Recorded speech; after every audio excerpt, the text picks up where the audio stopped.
Hindi maintindihan ni Yuwon nang biglang banggitin ni Museong ang isang time paradox, at nang makita ang pagkalito sa mukha ng kanyang ninuno, ipinaliwanag ni Museong na ito ay ang phenomenon kung saan ang isang kontradiksyon ay nangyayari sa loob ng timeline mismo, na nagiging sanhi ng kasaysayan na sumalungat sa sarili nitong itinatag na daloy.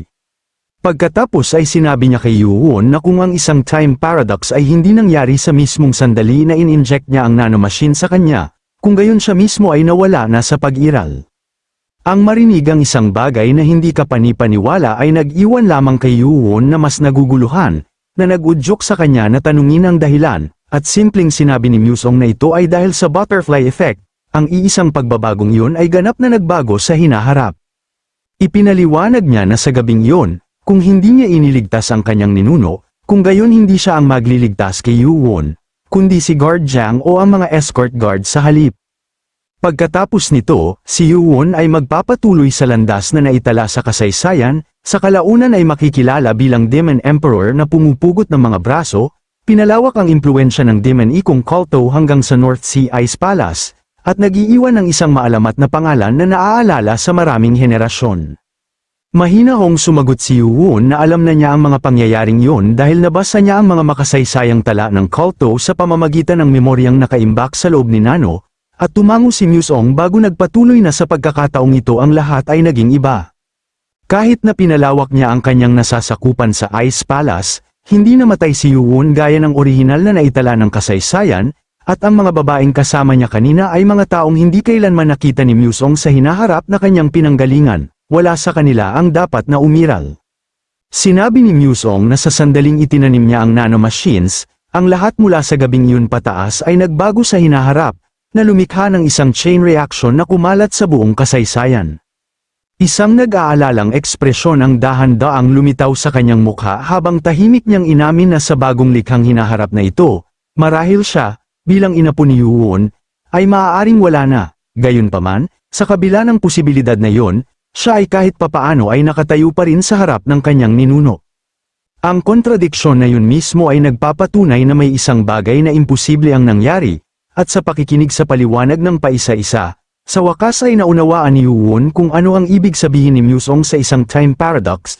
Kinumpirma pa ni Museong na dahil sa paradox, ang timeline mismo ay nahati, sa halip na isang kasaysayan ang pumalit sa isa pa, dalawang ganap na magkaibang mundo ang magkakasamang umiiral ngayon.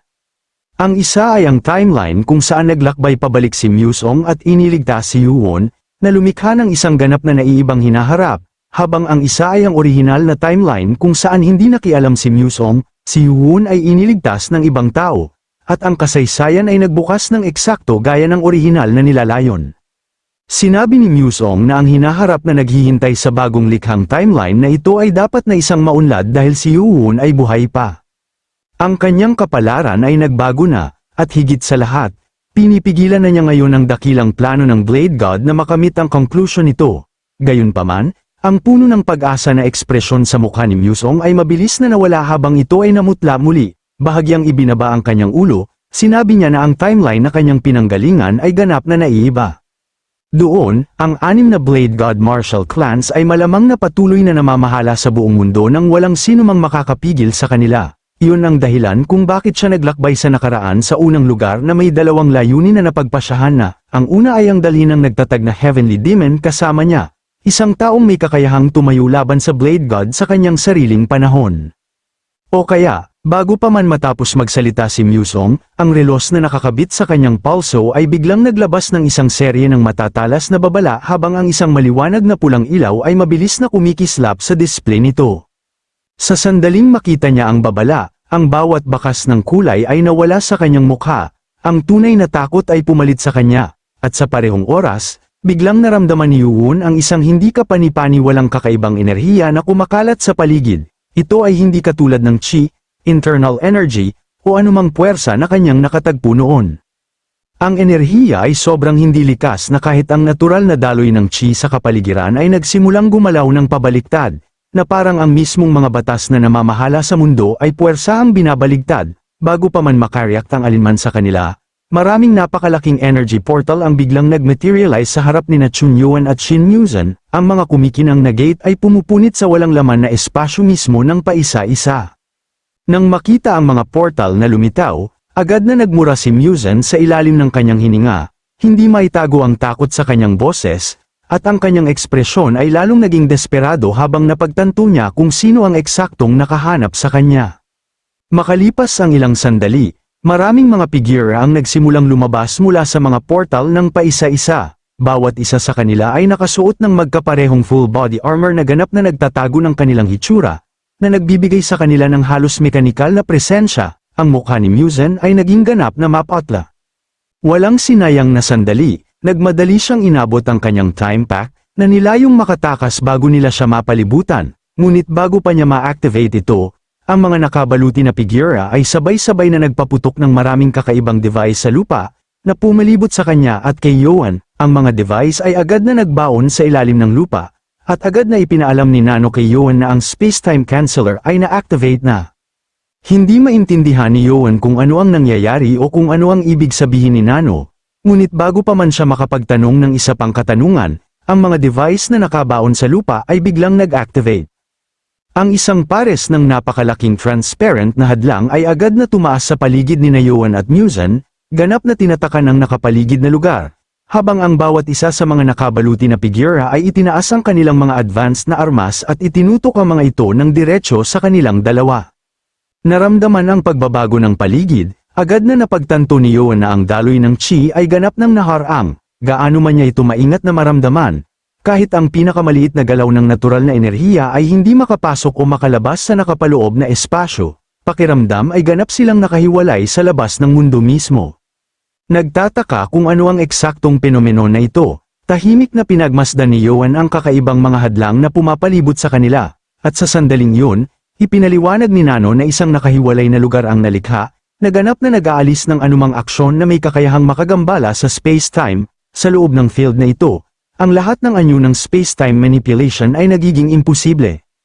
Agad na nanigas ang ekspresyon ni Musen habang desperado pa rin niyang sinusubukang i-activate ang kanyang time pack, ngunit sa kabila ng paulit-ulit na pagtatangka, walang nangyari. Ang device ay ganap nang tumigil sa paggana, at ang pagkabigo ay agad na lumitaw sa kanyang mukha habang napagtanto niyang perpekto nilang siyang na-trap. Sa sandaling yun, itinutok ng bawat isa sa mga nakabaluti na lalaki ang kanilang mga armas ng diretso kay Musen bago siya inutusang mag-freeze at ipinaalam sa kanya na siya ay nasa ilalim ng pag-aresto. Sa sandaling marinig ni Musen ang mga salitang yun, agad niyang itinaas ang dalawa niyang kamay nang walang anumang pagtutol, ang kanyang buong katawan ay kitang-kitang nanginginig.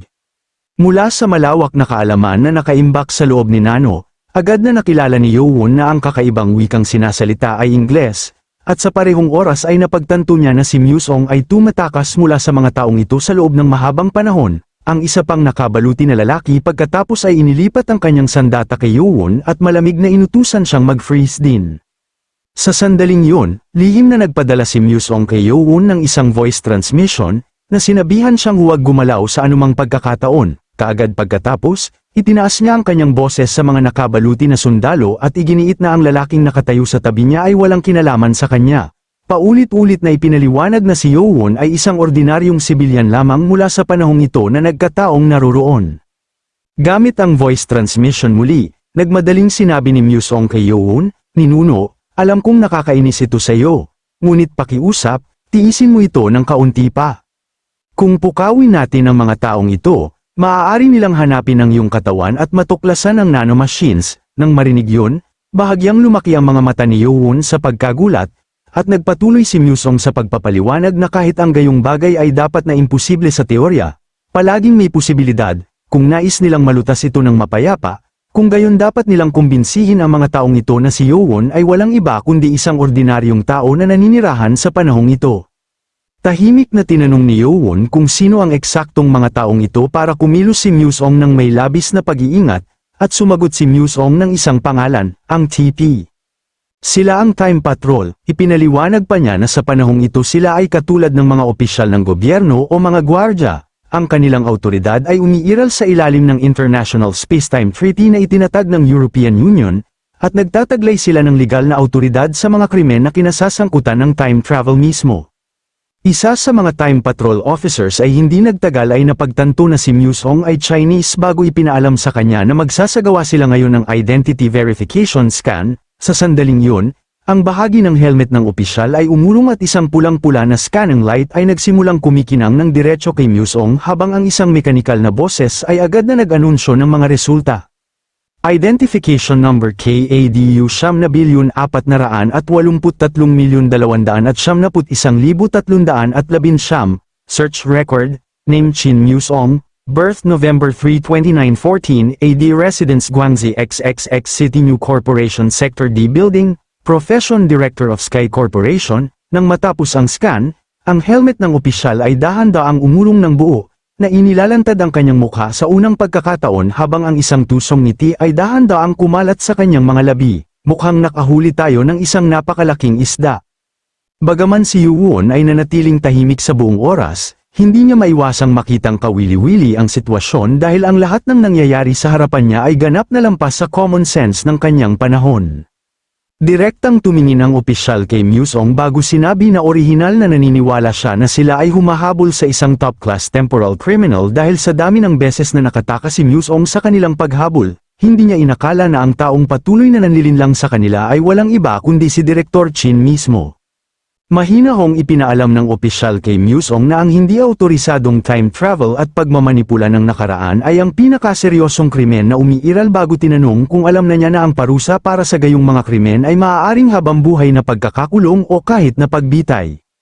Kaagad pagkatapos, gumawa ang opisyal ng isang kakaibang restraining device bago ito ikinabit sa mga palso ni Musong at formal na ipinahayag na sa ilalim ng Article 35 ng EU Temporal Penal Code. Si Musong ay nasa ilalim ng pag-aresto sa mismong gawa na walang warrant na kinakailangan para sa illegal na time travel at timeline manipulation. Ipinaalam pa ng opisyal sa kanya na ang EU Temporal Penal Code ay hindi pinapayagan ang legal na representasyon o anumang pagsusuri tungkol sa legalidad ng pag-aresto mismo. Agad na nakiusap si Musong sa kanila na palayain si Yuwon, paulit-ulit na iginiit na ang kanyang ninuno ay walang kinalaman sa insidenteng ito. Ngunit ang opisyal ay tumingin lamang sa kanya ng may malamig na mga mata. Direktor Chin, huwag mong subukang linlangin kami. Nagmadaling sinubukan ni Musong na ipaliwanag na ang pagkikita kay Yuwon ay walang iba kundi isang nagkataon. Ngunit bago pa man niya matapos ang kanyang pangungusap, ang restraining cuffs ay biglang naglabas ng isang napakalaking electrical shock sa kanyang buong katawan. Agad na sumigaw si Musong sa pagdurusa habang ang kuryente ay marahas na sumisidhi sa kanya. Pinapanood siyang magdusa, ang opisyal ay ngumiti lamang ng malamig, halos parang nasisiyahan siya sa tanawin, binalaan na kita na huwag subukan ng anumang pandaraya, pagkatapos ay walang pakialam na tinanong niya si Musong kung napanood na niya ang lumang 7 series movies bago idinagdag, ang Time Patrol ay may lisensya ring pumatay, kung lalaban ka, autorisado kaming bitin ka kaagad ayon sa EU Temporal Penal Code. Matapos sabihin ang mga nakakatindig balahibo na salitang iyon, ang opisyal ay walang pakialam na kumilos patungo sa isa pang miyembro ng Time Patrol bago itinuro ng diretso si Yuwon, habang ang opisyal na yun ay dahan-daang lumalapit kay Yuwon, inalis niya ang isang kakaibang metal-ikong staff mula sa kanyang kagamitan. Sa sandaling makita ito ni Musong, ang kanyang ekspresyon ay ganap na nagbago. Agad niyang sinubukan na magpadala kay Yuwon ng isa pang apurahang voice transmission, ngunit bago pa man makarating ang isang salita sa kanyang ninuno, ang isa pang Time Patrol officer ay puwersahang tumapak ng diretso sa lalamunan ni Musong, dinurog ang kanyang vocal cord at ganap na pinipigilan ang anumang voice transmission na may padala. Kasabay nito, tinakpan ng isa pang opisyal ang mga mata ni Musong, hindi makapagsalita o kahit tumingin kay Yuwon, si Musong ay maaari lamang sumumpa ng tahimik sa pagkabigo, agad niyang nakilala ang sandata. Ang baton na yun, ito ay ang Men in White, isang natatanging Time Patrol device na may kakayahang manipulahin ang mga alaala at ganap na burahin ang mga ito. Ang tanging kaisipang tumatakbo sa isip ni Musong ay ang kanyang ninuno ay talagang hindi dapat masaksihan ang device na yun. Walang pag-aalinlangan, ang opisyal ay biglang nag-activate ng baton, isang napakalakas na kislap ng makinang na puting liwanag ang sumabog mula dito, sobrang tindi na agad nitong pinaliwanagan ang buong field at nilamon ng lahat sa nakakasilaw na kinang. Pagkatapos, mahinahong kinausap ng opisyal si Yuwon, mula sa sandaling ito, hindi mo kailanman nakita ang lalaking nakahiga doon, hindi mo kailanman nakita kami, at kapag ang liwanag na ito ay nag-activate muli, ganap mong makakalimutan ang lahat ng may kaugnayan sa lalaking yun, babalik ka sa mga alaalang taglay mo bago mo siya nakilala. Sa sandaling matapos ang opisyal sa pagsasalita, Isang hindi kapani-paniwalang eksena ang nagbukas. Sa isang galaw na napakabilis para sa sinumang naroroon na masundan, agad na pinutol ni Yuwon ang braso ng opisyal bago siya mahigpit na hinawakan sa leeg. Sa maikling sandali, ang kumpletong katahimikan ay pumuno sa larangan ng digmaan habang ang bawat miyembro ng Time Patrol ay nakatitig sa eksena sa lubos na hindi makapaniwala bago agad na itinaas ang lahat ng kanilang mga armas patungo kay Yuwon. Hawak ang opisyal sa lalamunan nang walang kahit katiting na pagbabago sa ekspresyon. Dahan-daang tumingin si Yuwon sa paligid sa lahat ng pumapalibot sa kanya bago ipinahayag sa isang malamig at nakakatakot na tono, "Hindi ko alam kung sino kayong mga tao, ngunit isang bagay ang tiyak, mula ngayon, sino mang gumalaw ay mamamatay."